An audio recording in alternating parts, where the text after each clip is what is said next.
زدني علما.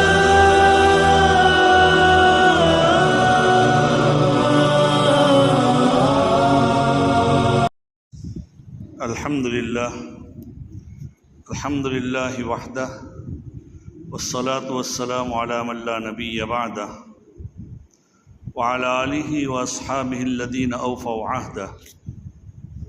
أما بعد فأعوذ بالله من الشيطان الرجيم. بسم الله الرحمن الرحيم. إنا نحن نزلنا الذكر وإنا له لحافظون. وعن عثمان بن عفان رضی اللہ تعالی عنہ ان رسول اللہ صلی اللہ علیہ وسلم قال خیرکم من تعلم القرآن وعلمہ. رواہ الترمذی.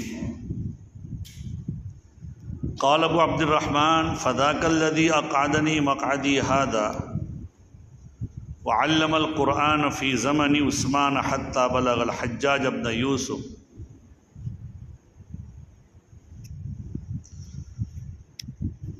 صدق اللہ مولانا العظیم وصدق رسولہ النبی الکریم. بزرگان محترم، عزیز و دوستو،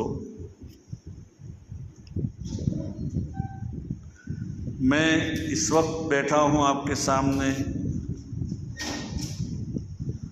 قرآن پاک کی حفاظت اور اس کی تعلیم کے سلسلے میں کچھ بات کرنے کے لیے.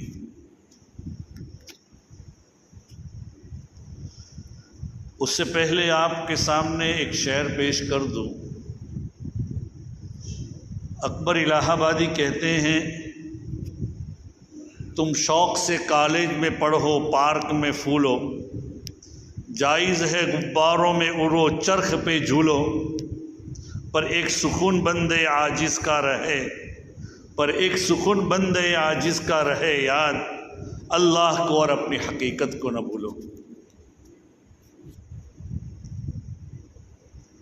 عزیزان محترم، آج ہمیں معلوم نہیں کہ ہمارے پاس یہ قرآن پاک کی جو دولت ہے بہت بڑی دولت ہے. یہ ایسی دولت ہے جس سے دنیا اور آخرت کی ہماری کامیابی ہے. یہ ایسی کتاب ہے جس میں کوئی شک نہیں، قرآن پاک کے شروع میں ہی حق تعالی شانہ نے کہہ دیا ذالک الکتاب لا ریب فیہ، اس میں کوئی شک و شبہ نہیں. ھدی للمتقین، یہ پرہیزگاروں کے لیے ہدایت کا ذریعہ.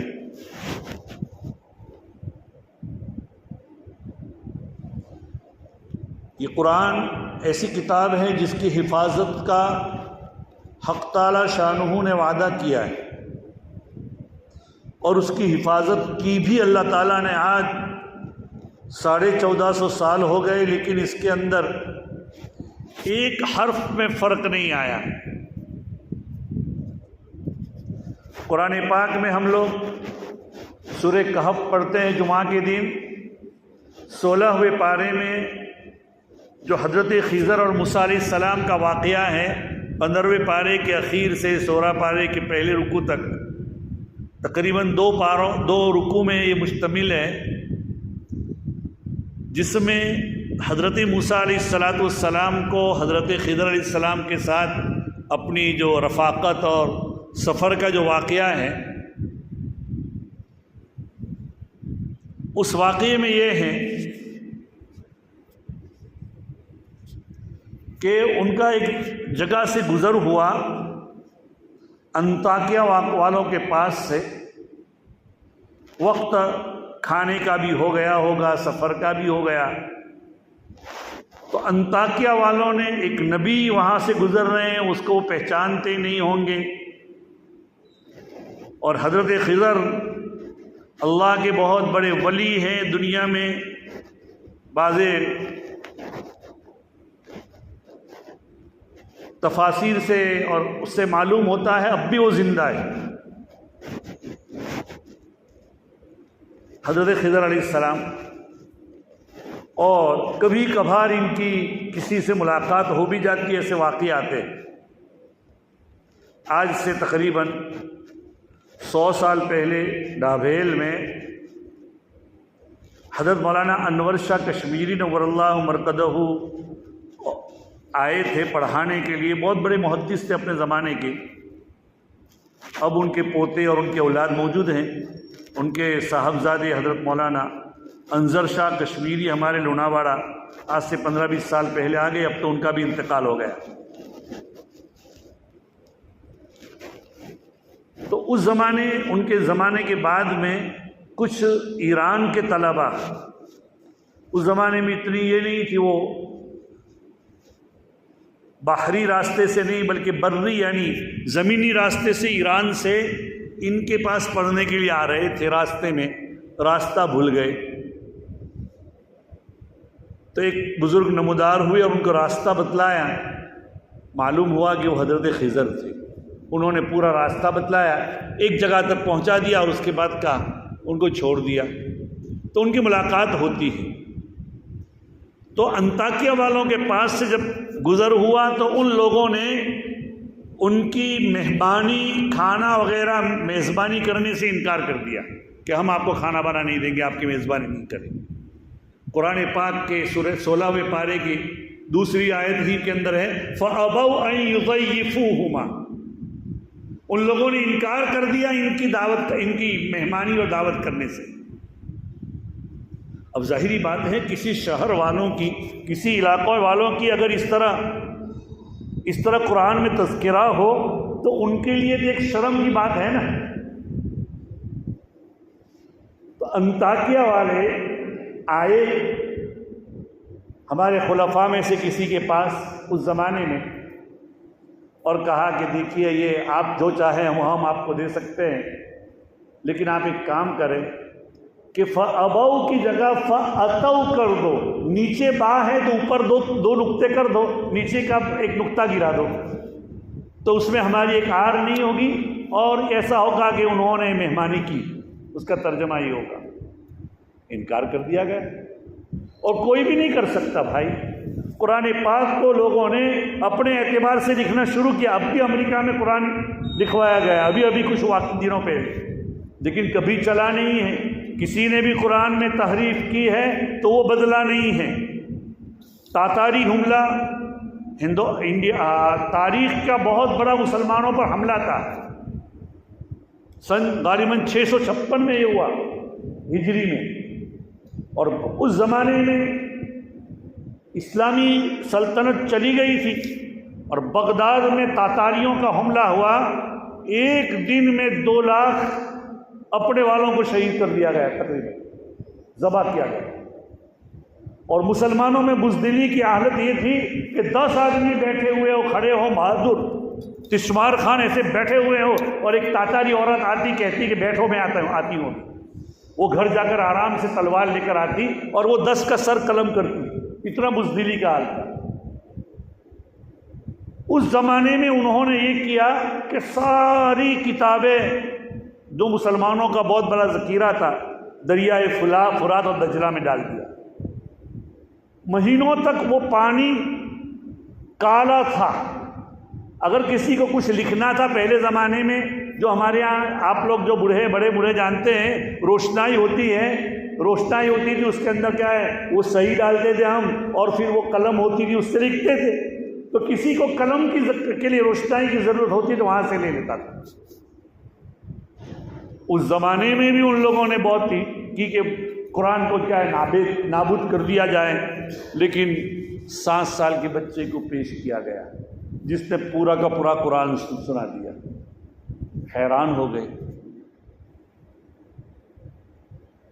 ہندوستان میں بھی انگریزوں نے یہ کام کرنے شروع کیا کہ قرآن پاک کو ایک کرنا، لیکن جب معلوم ہوا کہ سینوں سے کہاں جانے دیں گے، قرآن سینوں میں محفوظ ہے.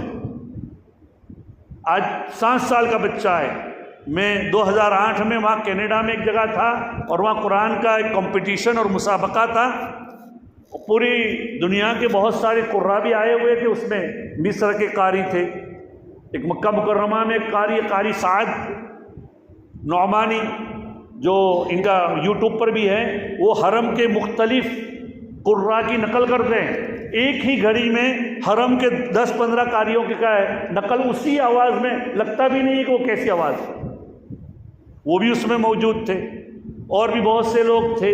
اس میں مصر کا ایمبیسیڈر بھی آیا تھا اور وہاں ایک حافظ قرآن کو پیش کیا گیا، جو ہمارے ہندوستان کے گجرات ہی کے بھروچ سورت کے بیچ میں ایک جگہ نام ہے اتورن، وہاں کے رہنے والے تھے۔ 7.5 سال کا بچہ اور قرآن حافظ تھا، اور ماشاءاللہ قرآن اتنا شاندار پڑھا کہ وہ مصر کا ایمبیسیڈر کھڑا ہو گیا اور اس نے جو عربی میں تقریر دی اور اس نے جو پہلا جملہ جو کہا تھا وہ یہ مجھے یاد ہے، این العرب، ارے کہاں گئے عرب کہ جنہوں نے قرآن سے روگردانی کی، اللہ نے اجمیوں کو کھڑا کر دیا۔ اللہ نے ہمیں بھی قرآن دیا ہے، ہمارے بچوں کی سینوں میں بھی قرآن ہے، اللہ کا شکر ادا کرنا چاہیے۔ لیکن بھائی بڑے افسوس کی بات ہے کہ قرآن کی اور قرآن کی تعلیمات سے آج کل ہم لوگ بہت دور جا رہے ہیں۔ آج کل ہم انگلش میڈیم کے لیے اپنے بچوں کی تعلیم کو قربان کرتے ہوئے، ہمارے بچے صبح میں 8 بجے سے شام کو 3 بجے تک اسکول جاتے ہیں، شام کو تھکے ہارے آتے ہیں، آ کر کھانا کھاتے یہ آتے اور 4-4:30 بجے یا 3:30 بجے آئے، پڑھا نہ پڑھا چلا ہے۔ اسکول میں جانا ضروری ہے، مدرسے میں تو ایسا ہوگا کہ مولانا کو کہہ دیں گے کہ رات کو پڑھا لینا مغرب بعد، یعنی قرآن سے بھی نیازی۔ قرآنی تعلیم ضروری ہے بھائی۔ ایک PhD ڈاکٹر تھا، ہمارے قریبی ملک کا واقعہ ہے، اس کے والد نے بہت محنت سے اس کو پڑھایا تھا اور بہت آگے ترقی بھی کر گیا۔ وہ اس کے باپ کا انتقال ہو گیا، جنازہ سامنے رکھا ہے، رو رہا ہے۔ کیوں رو رہے ہو بھائی؟ کہا کہ ابا نے وصیت کی تھی کہ بیٹے تم جنازے کی نماز پڑھانا، لیکن مجھے جنازے کی نماز پڑھنی ہی نہیں آتی۔ میں اس بات کے اوپر رو رہا ہوں کہ میرے باپ نے مجھے پڑھایا، انگریزی پڑھایا اور ہواؤں میں کیا اڑایا اور اتنا مجھے یہ کیا، لیکن مجھے اسلام کی، مسلمانوں کی، قرآن کی اور اپنی دین کی جو بنیادی تعلیم ہے وہ مجھے نہیں دی۔ اس پر میں آج اشکبار رو رہا ہوں۔ قرآن پاک میں ایک جگہ پر آتا ہے، سورہ احزاب میں، کل قیامت کے دن جب ایسے لوگ جہنم میں جائیں گے جن کو دین سے بیزاری ہوگی، تو وہ کہیں گے کہ اللہ میاں ہمارا تو قصور نہیں ہے، ربنا انا اطعنا سادتنا وکبراءنا فاضلونا السبیل، اے اللہ ہم نے ہمارے سرداروں کی، ہمارے لیڈروں کی، ہمارے باپ داداؤں کی، گھر کے وڈیروں کی ہم نے اطاعت کی تھی، ہمارے بڑوں کی اطاعت کی، انہوں نے ہمیں گمگشتہ راہ کیا، کوئی حد اللہ تو نے ہمیں عذاب میں ڈالا، ان کو بھی اللہ ڈال، ربنا آتihim ضعفین من العذاب، اے اللہ ہمیں تو ڈالا، ان کو بھی 2 گنا عذاب دے دیں، ہم سے 2 گنا دے دے، وَلْعَنْهُمْ لَعْنًا كَبِيرًا، ان پر بڑی لعنت فرما۔ کل قیامت مفسرین کہتے ہیں یہ ان لوگوں کے بارے میں بھی کل قیامت کے دن جن اولاد کو ماں باپ نے دین کی، اسلام کی بنیادی تعلیم نہیں دی ہوگی اور ان کو اپنے دین کی بنیادی جو فرائض ہیں اس سے معلوم نہیں کیا ہوگا، کل قیامت کے دن یہی اپنے ماں باپ کی حق تعالی شانوں کے سامنے شکایت کریں گے اور کہیں گے کہ اللہ ان کو 2 گنا تو عذاب دے دے۔ کل کیا ہوگا ہمارا؟ دیکھیے قرآن کی حفاظت تو ہوگی ہی، ان تتولوا یستبدل قوما غیرکم، اگر تم روگردانی کرو گے اللہ دوسروں کو بدل کر رکھ دے گا، ثم لا یکونوا امثالکم، تم جیسے وہ نہیں ہوں گے۔ اس لیے قرآن کی تعلیم تو قرآن تو ہمیشہ رہے گا، اس کے اندر کوئی ایک قسم کی کیا ہے قرآن کے اندر رد و بدل نہیں کر سکے گا، اس کی حفاظت کرنے والے، اس کو کیا ہے لوگوں میں پھیلانے والے اگر ہم اعراض کریں گے اللہ دوسروں کو پیدا کر دے گا، لیکن ہم ہماری ذمہ داری کتنی ادا کرتے ہیں ہمارے بچوں پر، ہماری قوم پر، اور یہ ہمیں دیکھیں۔ اسی لیے میں نے اکبر الہ آبادی کا وہ آپ کو شعر سنایا تھا۔ اکبر الہ آبادی کہہ رہے ہیں کہ تم شوق سے کالج میں پڑھو، پارک میں پھولو، جائز ہیں غباروں میں اڑو، ہوا چرخ پہ جھولو، آسمانوں پر جھولو، چرخ کا مطلب، پر ایک سکون بندے عاجز کا رہے یاد، اللہ کو اور اپنی حقیقت کو نہ بھولو۔ اللہ کو نہ بھولو بھائی، اللہ کو بھول کر کام نہیں کرنا ہے۔ ہم یہ سمجھتے ہیں کہ دنیا کے اندر اس میں کامیابی ہے، اس میں ہماری نجات ہے، ٹھیک ہے، دنیاوی اعتبار سے سب کچھ ہوگا، لیکن کل قیامت کے دن حق تعالی شان ہوں جب دنیا حفاظت کیا ہم سے یہ کہے گا کہ ہم نے تو تم کو پیدا کیا تھا، ما خلقت الجن والانس الا لیعبدون، تو اس کے اوپر تم نے کیا عمل کیا؟ ہم نے قرآن پاک کو تمہارے اوپر نازل کیا تھا، اس قرآن کی تم نے حفاظت کی کتنی تم نے اس کے اندر اپنی قربانی دی۔ اس لیے عزیز و دوستو، خود بھی قرآن پڑھیں، پڑھائیں، اپنی اولاد کی فکر کریں، نسلوں میں قرآن کو جاری کریں۔ ہم حفاظت کریں گے تو اللہ تعالیٰ کہ منت منے کے خدمت سلطان ہمیں کنی، یہ احسان مت بتلاؤ کہ ہم قرآن پاک کی حفاظت کر رہے ہیں، بادشاہ کی خدمت کر رہے ہیں، تو یہ تم احسان مت جتلاؤ۔